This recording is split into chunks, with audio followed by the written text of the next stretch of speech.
ಮನೆಯಲ್ಲಿ ಹಣ ನಿಲ್ಲಲು ಈ ರೀತಿ ಮಾಡಿ.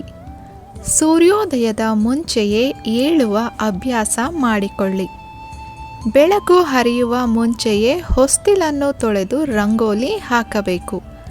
ಮನೆಯ ಹೊಸ್ತಿಲಿಗೆ ಅರಿಶಿಣ ಕುಂಕುಮವನ್ನು ಇಟ್ಟು ಹೂವನ್ನು ಇಡಬೇಕು. ಮನೆಯನ್ನು ಒರೆಸುವಾಗ ಸ್ವಲ್ಪ ಕಲ್ಲುಪ್ಪು ಹಾಗೂ ಅರಿಶಿಣವನ್ನು ಹಾಕಿ ಒರೆಸಬೇಕು. ದೇವರ ಫೋಟೋ ವಿಗ್ರಹಗಳಿಗೆ ಅಷ್ಟಗಂಧವನ್ನು ಇಟ್ಟು ಪೂಜಿಸಬೇಕು. ಸಾಯಂಕಾಲ 7ರವರೆಗೆ ಮನೆಯ ಮುಖ್ಯ ದ್ವಾರವನ್ನು ತೆರೆದಿರಬೇಕು. ಮನೆಯನ್ನು ಶುಚಿಯಾಗಿ ಇರಿಸಿ ಸಾಯಂಕಾಲ ದೇವರ ಮುಂದೆ ದೀಪವನ್ನು ಹಚ್ಚಬೇಕು.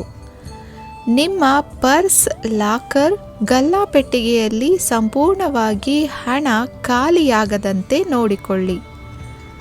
ಹಣವನ್ನು ಎಲ್ಲೆಂದರಲ್ಲಿ ಇಡದೆ ಮನೆಯ ಬೀರುವಿನಲ್ಲಿ ಅಥವಾ ಲಾಕರ್ನಲ್ಲಿ ಇಟ್ಟು ಬೀಗವನ್ನು ಹಾಕಬೇಕು.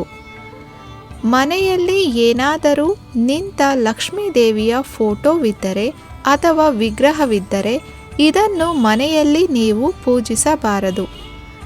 ನಿಮ್ಮ ಪರ್ಸ್, ಲಾಕರ್, ಗಲ್ಲಾಪೆಟ್ಟಿಗೆ ಅಥವಾ ಬೀರುವಿನಲ್ಲಿ ಎಲ್ಲೂ ಒಡೆಯದ 5 ಏಲಕ್ಕಿಗಳನ್ನು ಇರಿಸಿರಬೇಕು.